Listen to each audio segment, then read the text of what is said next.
તો હવે આપણે M2+ નવો ટોપિક જોઈશું. M2+M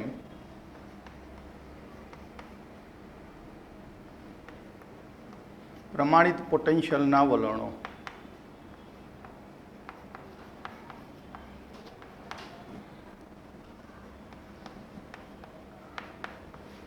તો M2+M ના પ્રમાણિત પોટેન્શિયલના વલણો. તો અહીંયા રિડક્શન પોટેન્શિયલની વાત કરીએ, પ્રમાણિત રિડક્શન પોટેન્શિયલ. જેમ કે આપણે કોપર ધાતુ લઈએ અને એ કોપર ધાતુ ઉપર જો એસિડ ઉમેરવામાં આવે તો હાઇડ્રોજન વાયુ મુક્ત કરે છે.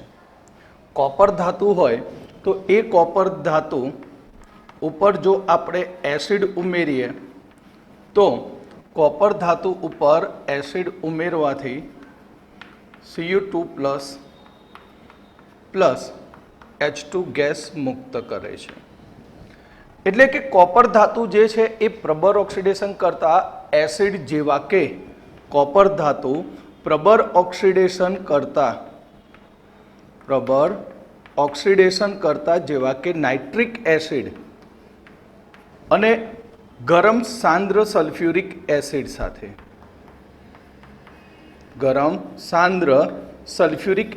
સાથે તે પ્રક્રિયા કરે અને પ્રક્રિયા કરીને એસિડનું સંયોજન બનાવતો હોય છે.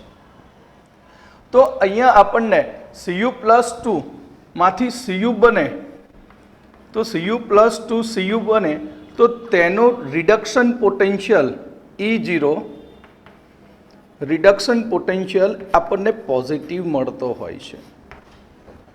તો પોઝિટિવ મળવાનું કારણ એની જલીયકરણ એન્થાલ્પી છે. જલીયકરણ એન્થાલ્પીનું મૂલ્ય જેટલું વધારે ઋણ તેટલો તેનું રિડક્શન પોટેન્શિયલ ધન મળે છે. એટલે આપણે લખીએ કે જલીયકરણ એન્થાલ્પી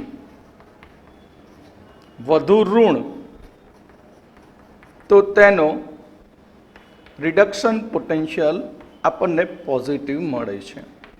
તો કેવી રીતે? બરાબર, તો આપણે જોઈશું કે Cu સોલિડ છે. હવે Cu સોલિડમાંથી આપણે Cu2+ એક્વિયસ બનાવીએ છીએ. તો Cu2+ એક્વિયસ બને ત્યારે તેની ફોર્મેશન એન્થાલ્પી કેટલી થાય? તો Cu+2 બનાવવા માટેની આ પ્રક્રિયામાં સૌથી પહેલું Cuનું સબ્લિમેશન થાય, એટલે કે ડેલ્ટા સબ H. કારણ કે કોઈ પણ મેટલ સોલિડ હોય તો એ સોલિડ મેટલ સીધું એક્વિયસ બને નહીં. એટલે સૌથી પહેલું એનું ગેસિયસ સ્વરૂપ મળશે, Cu ગેસ. હવે Cu ગેસમાંથી આપણે બનાવીએ છીએ Cu2+. શું બનાવીએ છીએ? Cu2+. એનો મતલબ કે અહીં બે તબક્કામાં આયનીકરણ થાય. સમજી લોજો કે ક્યારે કોઈ પણ મેટલ એક સાથે બે ઇલેક્ટ્રોન ગુમાવે નહીં. એટલે પહેલું Cu હોય તો તેમાંથી Cu+ gas plus electron minus, એટલે આની આયોનાઇઝેશન એનર્જી ફર્સ્ટ IE થઈ. પછી Cu2+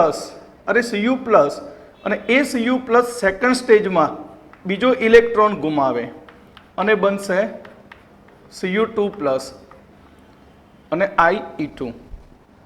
એટલે Cu માંથી Cu2+ બને તો તેની આયોનાઇઝેશન એનર્જી,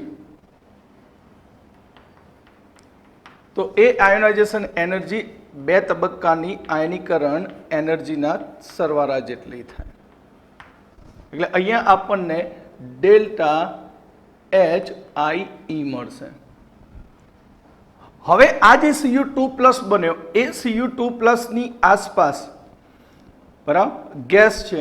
હવે એની આસપાસ પાણીના અણુઓ વીંટળાય.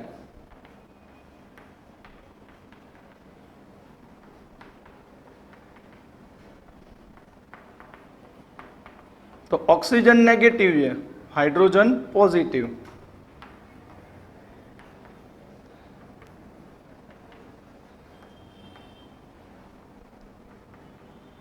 એટલે અહીંયા જલીયકરણ થશે. Cu2+ અને ઓક્સિજન વચ્ચે આકર્ષણ બળ લાગે અને એ આકર્ષણ બળ થાય ત્યારે જે ઉર્જા ઉત્સર્જિત થશે તે ઉર્જાને હાઇડ્રેશન એનર્જી કહેવાય.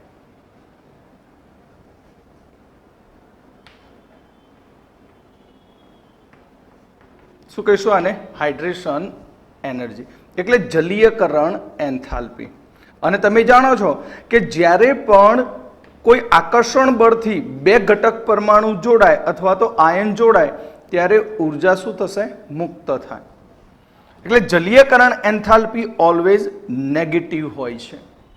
એટલે અહીંયા આ રીતે આપણને હાઇડ્રેશન થશે અને એ હાઇડ્રેશનથી એન્થાલ્પી મળતી હોય છે.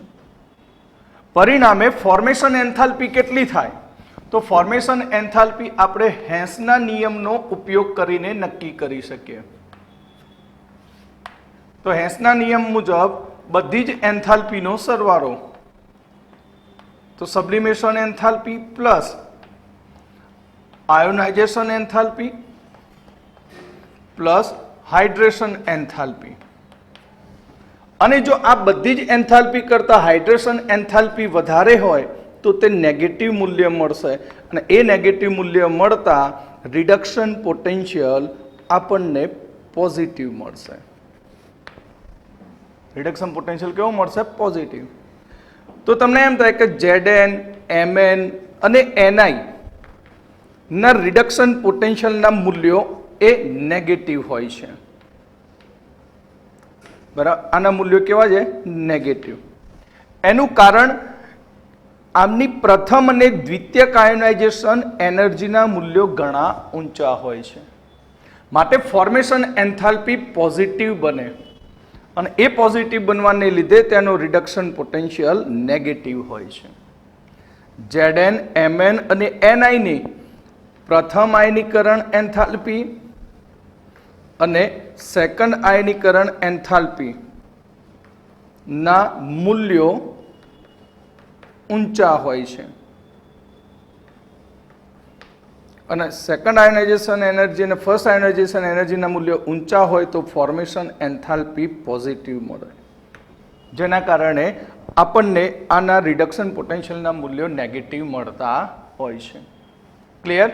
તો આ રીતે Mn2+/Mn પ્રકારના ધાતુ આયનોના રિડક્શન પોટેન્શિયલ આ રીતે નક્કી કરી શકાય છે. અને આ મૂલ્યોનો ઉપયોગ કરીને ચેપ્ટર 9 ની અંદર બરાબર સ્પેક્ટ્રોકેમિકલ શ્રેણી બનાવવામાં આવેલી છે. ક્લિયર?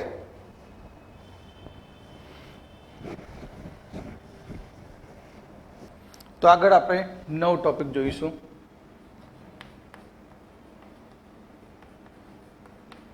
પ્રમાણિત વિદ્યુત ધ્રુવ M3+/M2+ બનવાનું વલણ. તો યાદ રાખો કે M2+/Mn, M2+/M પ્રમાણિત રિડક્શન પોટેન્શિયલ, પ્રમાણિત રિડક્શન પોટેન્શિયલ વધુ ઋણ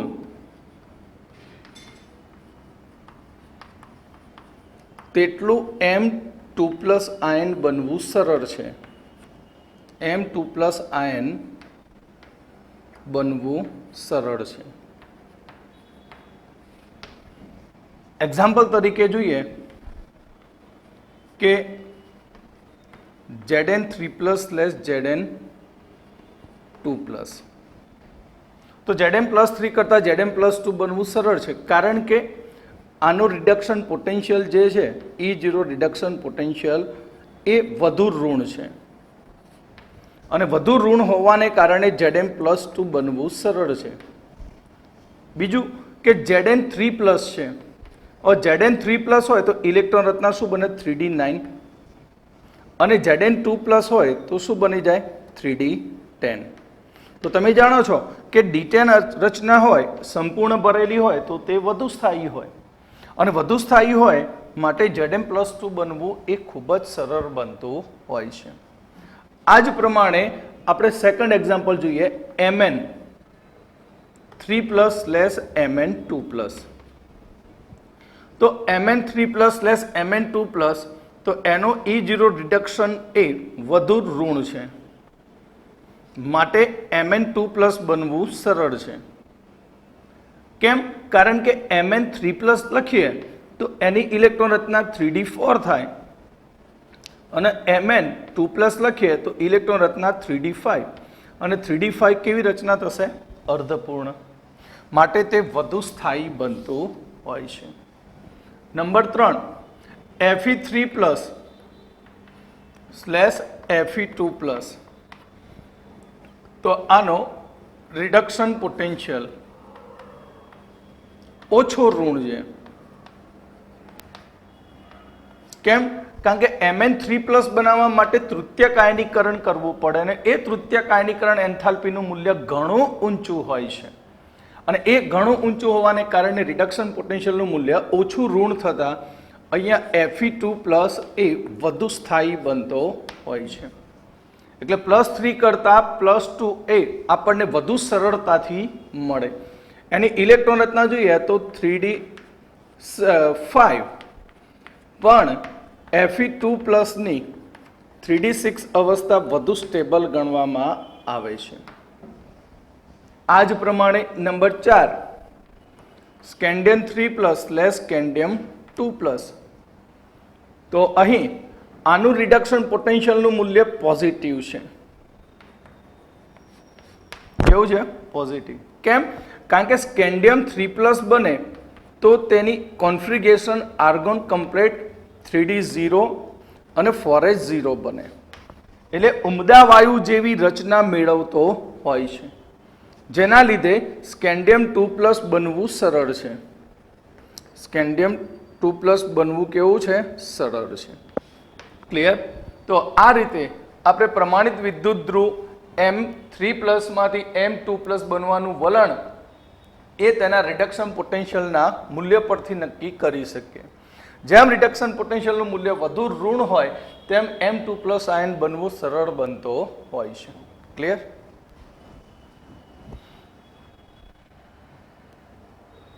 તો આપણે સંક્રાંતિ તત્વની ઓક્સિડેશન અવસ્થા વિશે જોઈએ. તો સંક્રાંતિ તત્વની ઓક્સિડેશન અવસ્થાનો અભ્યાસ કરતા પહેલા તમને 21 થી 30 તત્વની ઇલેક્ટ્રોન રચના કમ્પ્લીટ આવડવી જોઈએ. સ્કેન્ડિયમની ઇલેક્ટ્રોન રચના 4s2 3d1, titanium 4s2 3d2, vanadium 4s2 3d3, chromium 4s1 3d5, Mn 4s2 3d5, Fe 4s2 3d6, nickel 4s2 3d7, cobalt 4s2 3d7, nickel 4s2 3d8, copper 4s1 3d10 અને Zn ની 4s2 3d10 electron રચના. તો તમે અહીંયા જુઓ તો સંક્રાંતિ ધાતુ તત્વની અંદર મોટા ભાગે કોપર અને સ્કેન્ડિયમ સિવાયના તત્વની અંદર સામાન્ય રીતે +2 ઓક્સિડેશન અવસ્થા જોવા મળે છે. આ +2 ઓક્સિડેશન અવસ્થા કેમ બની? કારણ કે પહેલા ઇલેક્ટ્રોન 4s માંથી દૂર થાય છે. પ્રથમ ઇલેક્ટ્રોન ક્યાંથી દૂર થાય? 4s માંથી. એટલે આપણે કહીએ કે સંક્રાંતિ તત્વોની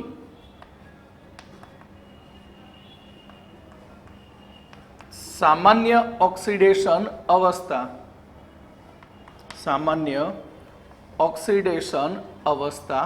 +2 છે. ક્લિયર? પછી તમે માર્ક કરો તો Mn ની ઓક્સિડેશન અવસ્થા સૌથી વધુ છે, +7. બરાબર? એટલે કે અહીં Mn ની મહત્તમ ઓક્સિડેશન અવસ્થા +7 છે. તથા Mn ની ડાબી બાજુમાં જાઓ અને જમણી બાજુમાં તો સ્કેન્ડિયમ અને ટિટેનિયમની અંદર ઓક્સિડેશન અવસ્થા નીચી જોવા મળે છે.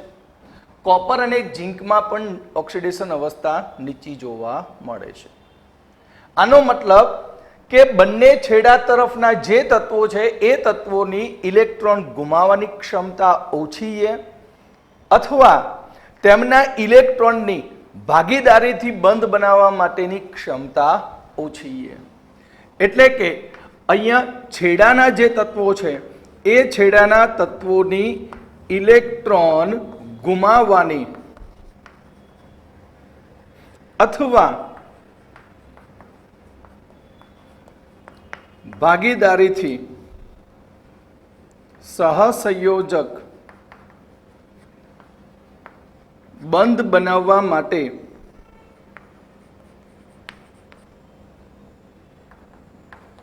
ઇલેક્ટ્રોન અપૂરતા છે.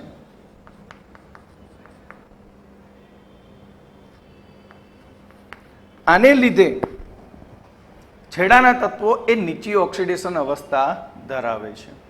કારણ કે સ્કેન્ડિયમની વાત કરીએ તો સ્કેન્ડિયમ 4s2 3d1 છે, બરાબર.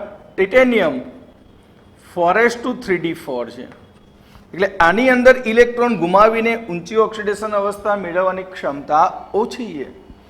જ્યારે આપણે આ બાજુ જોઈએ તો કોપર 4s1 3d10 છે અને Zn 4s2 3d10 છે. એટલે ઇલેક્ટ્રોનની સંખ્યા બંને બાજુમાં ઓછી છે, માટે તેઓ સહસંયોજક બંધ બનાવે પણ ઓછી સંખ્યામાં. ક્લિયર? સમજણ પડી?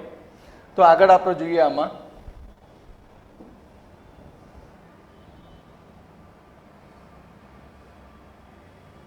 હવે આપણે વારા પરથી એક એક તત્વ વિશે જોઈએ.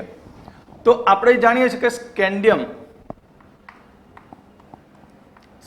+2 શક્ય નથી, પણ સ્કેન્ડિયમ 3+ શક્ય છે. કેમ? કારણ કે સ્કેન્ડિયમ 3+ આયન બનાવીને તે આર્ગોન ઉમદા વાયુ જેવી રચના મેળવે છે. એટલે કે નિષ્ક્રિય વાયુ જેવી રચના મેળવે અને તે વધુ સ્થાયી બની જાય છે. કેવો બની જશે? વધુ સ્થાયી. આ જ પ્રમાણે ટિટેનિયમ +2 અને ટાઇટેનિયમ +3 કરતા ટાઇટેનિયમ +4 વધુ સ્થાયી બને છે. ટાઇટેનિયમ +4 કેવો બનશે? વધુ સ્થાયી. કેમ? કારણ કે ટાઇટેનિયમ +4 બને તો એ પણ આર્ગોન કમ્પ્લીટ બની જાય, 3d0 4s0, અને વધુ સ્ટેબલ બની જાય. તો અહીં આપણે જોઈ શકીએ છીએ કે Mn ની મહત્તમ ઓક્સિડેશન અવસ્થા +7 છે. તો Mn ની મહત્તમ ઓક્સિડેશન અવસ્થા +7 એ તેની ઇલેક્ટ્રોન રચનામાં જોઈએ તો 4s2 3d5. એટલે કે S અને D ના ઇલેક્ટ્રોનની સંખ્યાના સરવાળા બરાબર છે. એટલે 2 + 5 7.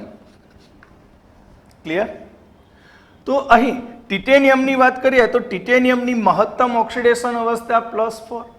એટલે ટિટેનિયમ TiO2 પ્રકારનો ઓક્સાઇડ બનાવે તો તેમાં ઓક્સિડેશન અવસ્થા તેની +4 હોય. વેનેડિયમ V2O એ પણ કેવો? પ્લસ. તો ત્યાં પણ તેની મહત્તમ ઓક્સિડેશન અવસ્થા મળશે 5. મહત્તમ ઓક્સિડેશન અવસ્થા કેટલી મળશે? 5. એ જ પ્રમાણે CrO4 -2 બરાબર ક્રોમેટ, તો અહીંયા +6 ઓક્સિડેશન અવસ્થા મળશે. MnO4- તો +7 ઓક્સિડેશન અવસ્થા મેળવે છે. પણ આપણે Mn પછી જઈએ તો તેમની ઓક્સિડેશન અવસ્થાના મૂલ્યો નીચા થતા જાય છે. જેમ કે Fe માટે જાણીતી ઓક્સિડેશન અવસ્થાઓ 2 બને, +2 અને +3. નિકલ માટેની જાણીતી કોબાલ્ટ માટેની જાણીતી ઓક્સિડેશન અવસ્થા +2 +3 બનશે. નિકલ માટેની જાણીતી ઓક્સિડેશન અવસ્થા +2, કોબાલ્ટ કોપર માટે જાણીતી +1 અને +2, અને Zn માટેની જાણીતી ઓક્સિડેશન અવસ્થા +2. એટલે Mn પછીના જે તત્વો છે એ નીચી ઓક્સિડેશન અવસ્થા ધરાવતા જોવા મળે છે. ક્લિયર? તો આગળ આપણે જોઈએ આની અંદર ઓક્સિડેશન અવસ્થામાં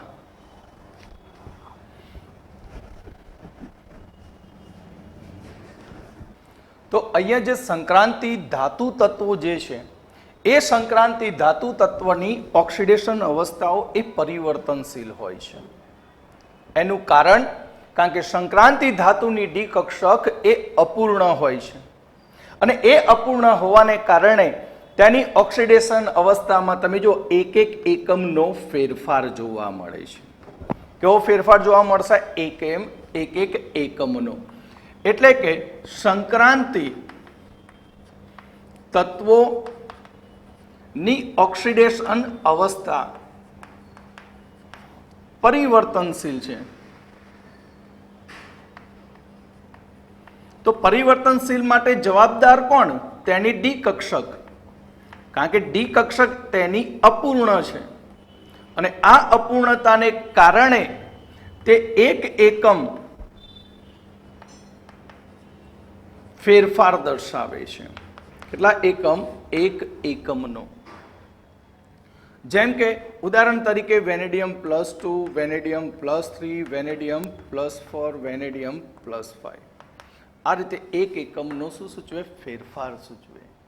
આ કોના માટેની વાત? સંક્રાંતિ ધાતુ તત્વ માટેની. પણ આવર્ત કોષ્ટકમાં બિન સંક્રાંતિ ધાતુ તત્વો પણ છે, જેમ કે પી વિભાગના તત્વો. બરાબર? તો બિન સંક્રાંતિ ધાતુ તત્વો, બિન સંક્રાંતિ ધાતુ તત્વોની ઓક્સિડેશન અવસ્થામાં આપણે 2 એકમનો ફેરફાર જોઈએ છે. કેટલા એકમનો? 2 એકમનો. એનું કારણ કે બિન સંક્રાંતિ ધાતુ તત્વની અંદર જ્યારે ઊંચો પરમાણ્વીય ક્રમાંક ધરાવતા તત્વો હોય ત્યારે તેની અંદર ડી અને એફ કક્ષકો દ્વારા નિષ્ક્રિય યુગ્મ અસર થાય છે અને આ નિષ્ક્રિય યુગ્મ અસરમાં એનએસના ઇલેક્ટ્રોન ભાગ લેતા નથી. એટલે 2 એકમનો ફેરફાર જોવા મળે. એક્ઝામ્પલ તરીકે આપણે ફોસ્ફરસ કહીએ તો ફોસ્ફરસ +3 અને +5 ઓક્સિડેશન અવસ્થા. તો તમે જોઈ શકો તેમાં 2 એકમનો ફેરફાર મળતો હોય છે.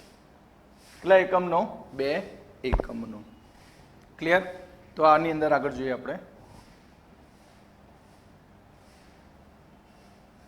તો અહીંયા આપણે કહ્યું કે બિન સંક્રાંતિ ધાતુ તત્વોની ઓક્સિડેશન અવસ્થામાં 2 એકમનો ફેરફાર થાય. એટલે ડી વિભાગના જે તત્વો છે 4 થી શરૂ કરીને આપણે ખાસ જોઈએ તો 10, તો 4 થી 10 સમૂહના તત્વની અંદર આપણને તેની ઓક્સિડેશન અવસ્થામાં થોડીક વિપરીતતા જોવા મળે છે. જેમ કે આપણે વાત કરીએ તો Mn+6 અને ટંગસ્ટન +6 એ ક્રોમિયમ +6 કરતાં વધુ સ્થાયી છે. ક્રોમિયમ +6 કરતાં કેવા છે? વધારે સ્થાયી. પણ એસિડિક માધ્યમની અંદર, કયા માધ્યમમાં? એસિડિક માધ્યમમાં. એસિડિક માધ્યમમાં ડાયક્રોમેટ ગણીએ તો એ ડાયક્રોમેટ એ પ્રબળ ઓક્સિડેશન કરતા છે. જ્યારે MnO3 અને ટંગસ્ટન O3 એ ઓછા પ્રબળ ઓક્સિડેશન કરતા છે. કેવા છે? ઓછા પ્રબળ ઓક્સિડેશન કરતા છે. આપણને સંક્રાંતિ ધાતુ તત્વની અંદર ઘણી નીચી ઓક્સિડેશન અવસ્થા, શૂન્ય ઓક્સિડેશન અવસ્થા પણ મળે. પણ આવું ક્યારે બને કે જે લિગેન્ડ આપ્યો હોય એ લિગેન્ડ સિગ્મા અને પાઈ બંધ બનાવતો હોય. લિગેન્ડ કેવો બંધ બનાવતો હોય? સિગ્મા અને પાઈ બંધ. ત્યાં તેમની સંક્રાંતિ ધાતુની ઓક્સિડેશન અવસ્થા એ 0 થતી હોય છે. જેમ કે ઉદાહરણ તરીકે લખીએ કે NiCO4 ટેટ્રા કાર્બોનેલ નિકલ. ટેટ્રાકાર્બોનિલ નિકલ. તો આની અંદર નિકલની ઓક્સિડેશન અવસ્થા 0. એ જ પ્રમાણે FeCO5 પેન્ટા કાર્બોનિલ નિકલ,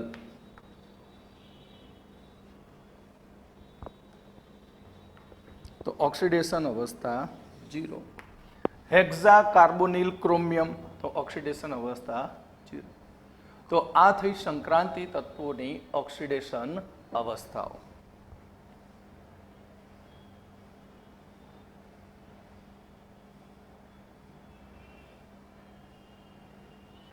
તો આપણે હેલાઇડ સંયોજનોની ઊંચી ઓક્સિડેશન અવસ્થાની સ્થાયીતાના વલણો વિશે જોઈએ.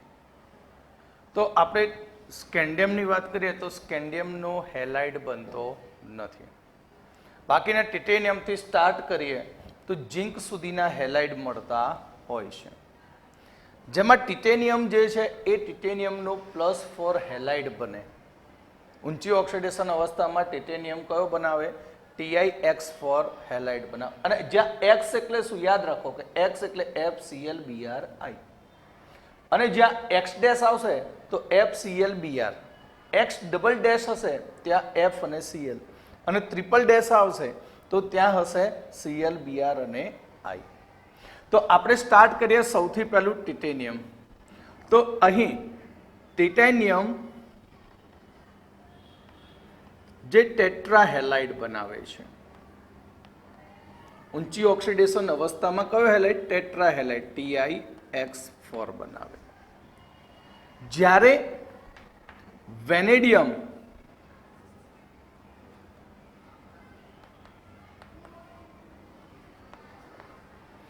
અને ક્રોમિયમ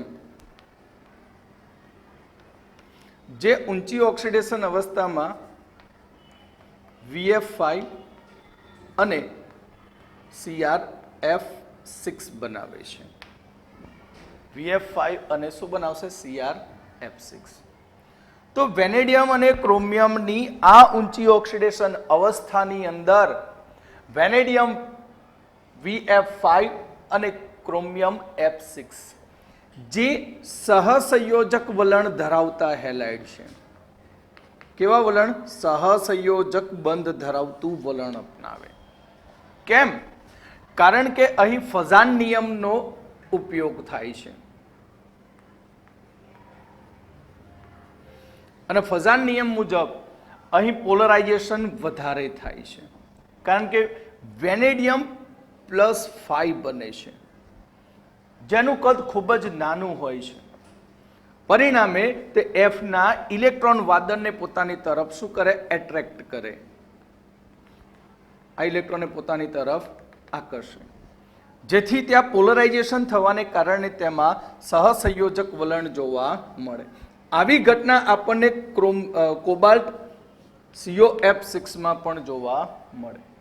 એટલે અહીંયા આપણને વેનેડિયમ, ક્રોમિયમ અને કોબાલ્ટના હેક્ઝાહેલાઇડ સંયોજનોમાં પોલરાઇઝેશન થવાને કારણે ત્યાં આપણને સહસંયોજક વલણ ધરાવતા ઊંચી ઓક્સિડેશન અવસ્થાવાળા હેલાઇડ સંયોજનો મળે.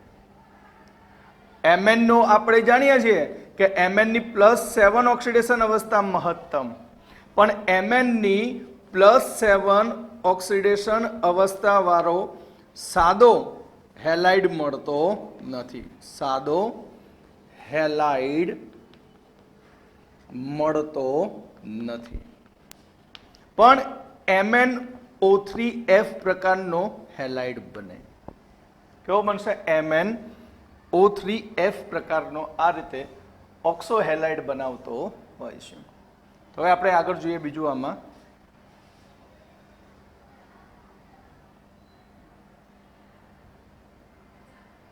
તો આપણે વેનેડિયમની અંદર કહ્યું કે વેનેડિયમ +5 નો VF5 જે ઊંચી ઓક્સિડેશન અવસ્થા ધરાવતું સહસંયોજક છે. F સિવાયના બાકીના જે હેલાઇડ છે વેનેડિયમના, એ હેલાઇડ એ બધા જળ વિભાજન પામે છે. વેનેડિયમના VF5 સિવાયના બાકીના હેલાઇડનું જળ વિભાજન થાય છે. અને એ બાકીના હેલાઇડનું જળ વિભાજન થતાં તે ત્યાં VOX3 પ્રકારનો ઓક્સો હેલાઇડ બનાવે છે. બરાબર, શું બનાવશે? VXO3 પ્રકારનો ઓક્સો હેલાઇડ બનાવે. બીજું કે ફ્લોરિનની વાત કરીએ તો ફ્લોરિન નીચી ઓક્સિડેશન અવસ્થામાં અસ્થાયી હોય છે સંયોજન. નીચી ઓક્સિડેશન અવસ્થામાં અસ્થાયી સંયોજન છે. અસ્થાયી સંયોજન એટલે VX2 ની વાત કરીએ તો VX2 માં જ્યાં X તરીકે Cl, Br અને I હોય, આ જ પ્રમાણે CuX માં પણ બનતો હોય છે, એટલે CuF મળતો નથી. અહીં Cu ની વાત કરીએ તો આયોડાઇડ સિવાયના બધા જ Cu2+ ના હેલાઇડ મળે છે. આયોડાઇડ સિવાયના બધાના જ આપણને હેલાઇડ મળતા હોય છે. આયોડાઇડનો આપણને Cu+2 નથી મળતો, એનું કારણ શું? કે આ જે Cu2+ આયન છે એ Cu2+ આયન એ I- નું I2 માં ઓક્સિડેશન કરે છે. I- નું શેમાં ઓક્સિડેશન કરી દે છે? I2 માં. બીજું એક રીઝન કે જલીય દ્રાવણની અંદર Cu+1 ઓક્સિડેશન અવસ્થા આપણને ઓછી જોવા મળે.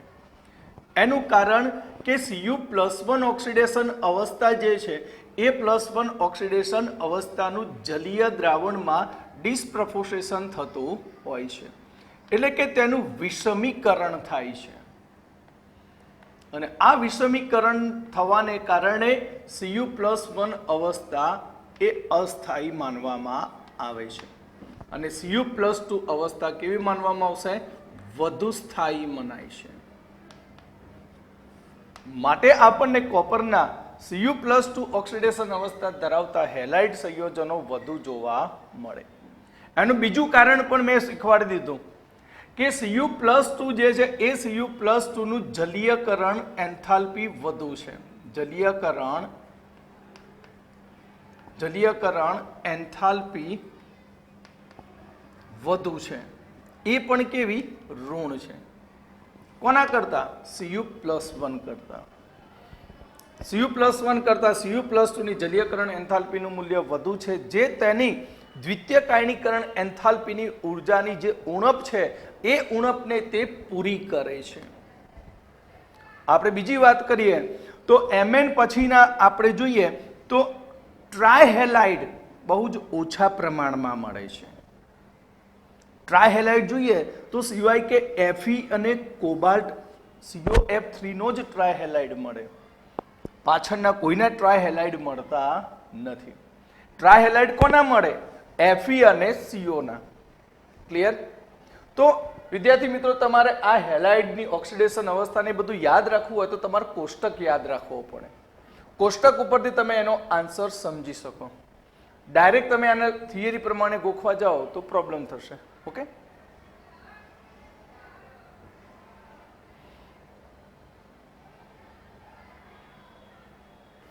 તો હવે આપણે ઓક્સાઇડ સંયોજનોની ઊંચી ઓક્સિડેશન અવસ્થાની સ્થાયીતાનું વલણ. તો અહીંયા આપણે ઓક્સિડેશન અવસ્થાઓ ભણી ગયા. તો ઓક્સિડેશન અવસ્થાઓમાં તમે જો સ્કેન્ડિયમની ઊંચામાં ઊંચી ઓક્સિડેશન અવસ્થા +3 હતી, તો બન્યો કયો ઓક્સાઇડ? બરાબર, Fe2O3. ટિટેનિયમની ઊંચી ઓક્સિડેશન અવસ્થા +4, તો TiO4. વેનેડિયમની ઊંચી ઓક્સિડેશન અવસ્થા +5, તો V2O5. ક્રોમિયમની ઊંચી ઓક્સિડેશન અવસ્થા +6, તો Cr2O3. Mnની ઊંચી ઓક્સિડેશન અવસ્થા +7, તો Mn2O7. તો ઓક્સિજન અહીંયા ઊંચી ઓક્સિડેશન અવસ્થાએ તેને ઓક્સાઇડમાં કન્વર્ટ કરી, રૂપાંતરિત કરી અને તેને સ્થાયી બનાવવાનું વલણ જોવા મળે છે. ઓક્સિજન સાથે આપણે જોઈ શકીએ કે ઓક્સિજન સાથે ઊંચી ઓક્સિડેશન અવસ્થામાં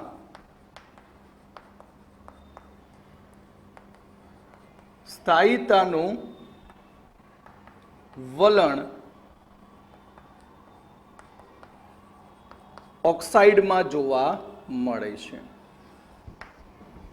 અને એ પણ તમે માર્ક કરો કે સ્કેન્ડિયમથી મેંગેનીઝ તેની ઊંચી ઓક્સિડેશન અવસ્થા ઓક્સાઇડની એ તેના સમૂહાંકના જેટલી હોય છે.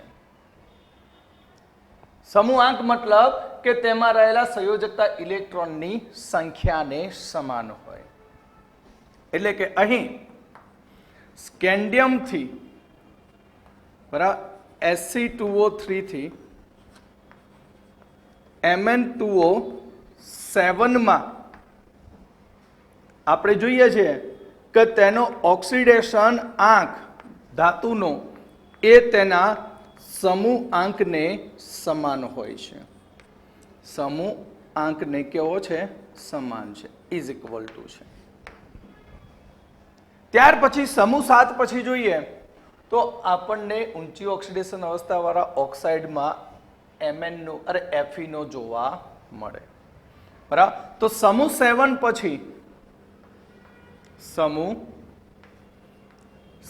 પછી આપણને Fe2O3 મળે, પણ એ ઓછો જોવા મળે છે કારણ કે તે આપણને ફેરેટ આયન FeO4-2 ફેરેટ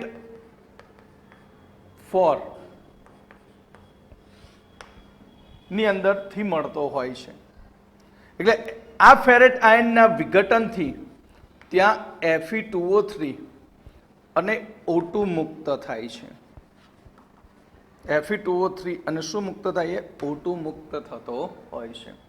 એટલે સંક્રાંતિ ધાતુ તત્વ ઓક્સિજન સાથે તેની ઊંચી ઓક્સિડેશન અવસ્થા આપણને સ્થાયીતા વધારે તેના ઓક્સાઇડમાં જોવા મળે, જેમાં સ્કેન્ડિયમથી શરૂ કરીને મેંગેનીઝના ઓક્સાઇડમાં તેની ઊંચી ઓક્સિડેશન અવસ્થા એ તેના સમૂહાંકના જેટલી હોય છે. અને 7 પછી આપણને ઊંચી ઓક્સિડેશન અવસ્થાના ઓક્સાઇડ મળતા નથી, જેમાં ઉદાહરણ તરીકે Fe2O3 પણ ઓછો મળે, અસ્થાયી ગણવામાં આવે, કારણ કે તે ફેરેટ આયનના વિઘટનથી આપણને Fe2O3 અને O2 મળતો હોય છે. ક્લિયર? તો હજી આપણે આગળ આમાં જોઈએ.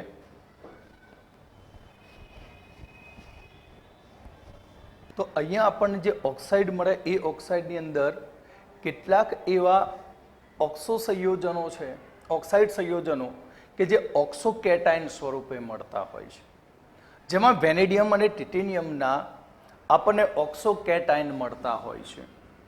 આ ઓક્સાઇડ સંયોજનોની અંદર આપણને વેનેડિયમ અને ટાઇટેનિયમના ઓક્સોકેટાઇન મળે છે. અને ઓક્સોકેટાઇનમાં પણ તે સ્ટેબલ બને છે, જેમ કે V+4 નો VO2+ આ કેટાઇન બનાવશે. Ti+4 ની વાત કરીએ તો TiO2+ પ્રકારનો આ રીતે ઓક્સોકેટાઇન બનાવે. આ પ્રકારનો શું બનાવે? ઓક્સોકેટાઇન બનાવે છે. Mn ની વાત કરીએ આપણે ઓક્સાઇડ સંયોજનની અંદર જોઈએ તો ઓક્સાઇડ સંયોજનોની ઊંચી ઓક્સિડેશન અવસ્થા એ ફ્લોરાઇડ કરતાં તે વધુ સ્થાયી હોય છે. અહીં ઓક્સાઇડ સંયોજનો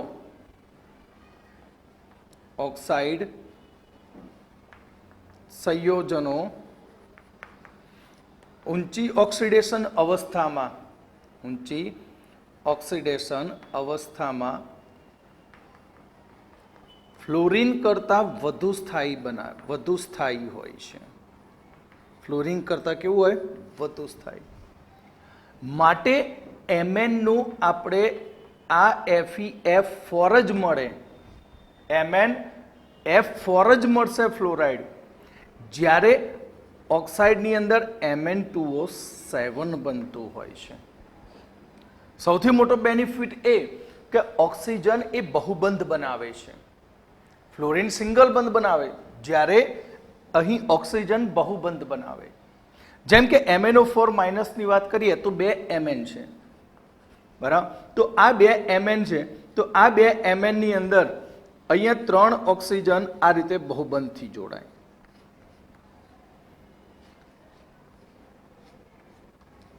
અને ચતુષ્ફલકીય રચનામાં હોય છે અને એક ઓક્સિજન બંને વચ્ચે સેતુનું કામ કરે છે.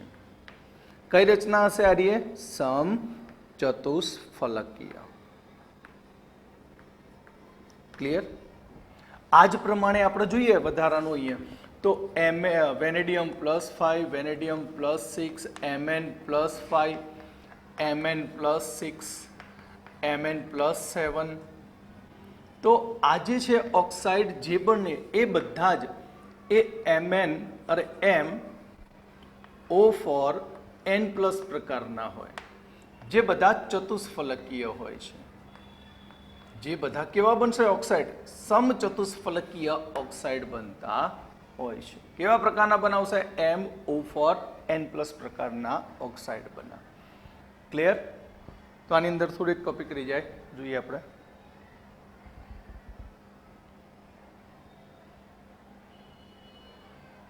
તો સંક્રાંતિ ધાતુની અંદર અહીં મિશ્રિત ઓક્સાઇડ પણ બને છે. એ મિશ્રિત ઓક્સાઇડ એ સમૂહ 8, 7 અને 6 ના હોય છે. કોના ઓક્સાઇડ બનશે? મિશ્રિત ઓક્સાઇડ. તો મિશ્રિત ઓક્સાઇડ બનાવશે કોણ? બનાવશે તો સમૂહ 6, 7 અને 8, જેમ કે Cr3O4. તો તેનું મિશ્રિત ઓક્સાઇડ આ રીતે Cr2O3, CrO. એ જ પ્રમાણે Fe3O4 આયનનો મિશ્રિત oxide, Fe2O3, FeO. Cobalt Mn નો Mn2O, Mn3O4 મિશ્રિત ઓક્સાઇડ. તો Mn2O3, MnO નું મિક્સચર છે. આ બધા ઓક્સાઇડને આપણે કહેવામાં આવશે મિશ્રિત ઓક્સાઇડ કહેવામાં આવે છે. ક્લિયર?